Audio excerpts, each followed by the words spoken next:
Siyempre, hello, good morning mga kamomshi. At today is, kakagising lang pala ng aking kambal dyan. Siyempre, ano pa nga bang gagawin ng ina nyo?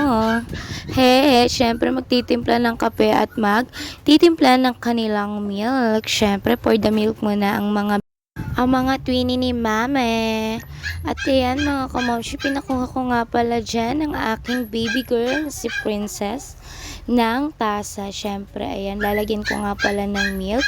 Syempre, bumili nga rin pala ako dyan ng kanilang Coco Crunch. Syempre, ayan mga kamamshi, yan ang kanilang umagahan. Ayan, nagkamali pa nga siya ng pagkuha dyan.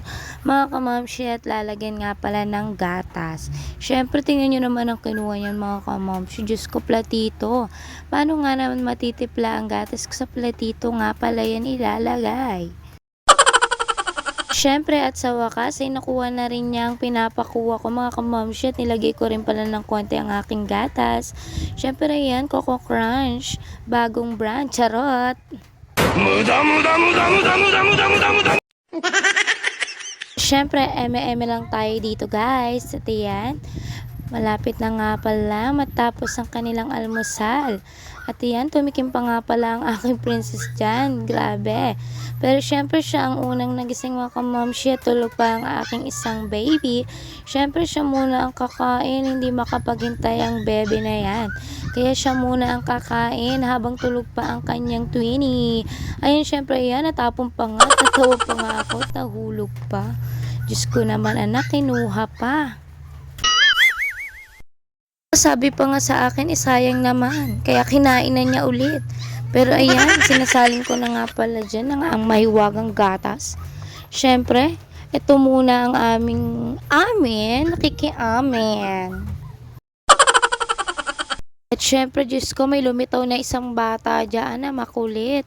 Yan nga pala si Calvin, ang aking apo. Ayan, tinabingi ko muna ang ulo niya. At syempre, nagtabay nga pala siya dyan.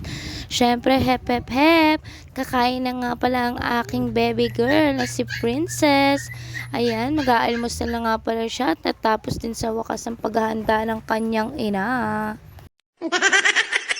Akala mo naman kung ano ang hinanda talaga at parang hirap na hirap ka pa. At syempre gising na nga pala ang Precious dyan. Diyos ko, hindi na nga nakapaghintay at pinalagay na nga pala sa akin ng milky nila dyan. At syempre hindi ko mawaring ang kanyang puhok dyan mga kamamshi. At inipitan ko na siya habang kumakain.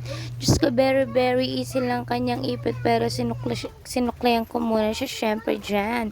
At ipitan ko lang siya ng isa dyan para naman ay hindi umano sa pagmumukha niya habang kumakain siya ng Coco Crunch. Mga kamomshi, ganyan lamang ang aking ipit sa kanya. Dahil para naman ay mamaya pagkaligo nila ay hindi na ako mahirapan sa pagtatanggal. At syempre, fast forward mga kamomshi, naglalaba nga pala ang inyong momshi dyan. At yan, minadali ko na nga pala dyan at masama nga pala ang panahon. At Diyos ko, hindi ko alam kung makakatuyo pa ba ako nitong araw na to. At syempre, pero kahit yan, bagyo pa yan, ay maglalaba ako. Diyos ko, nawala na nga kaming damit. Kailangan na talaga maglaba. Diyos ko naman ang bagyong ito, sumabay pa sa aking paglalaba. At syempre, dyan lamang po natatapos ang aking vlog. Bye-bye!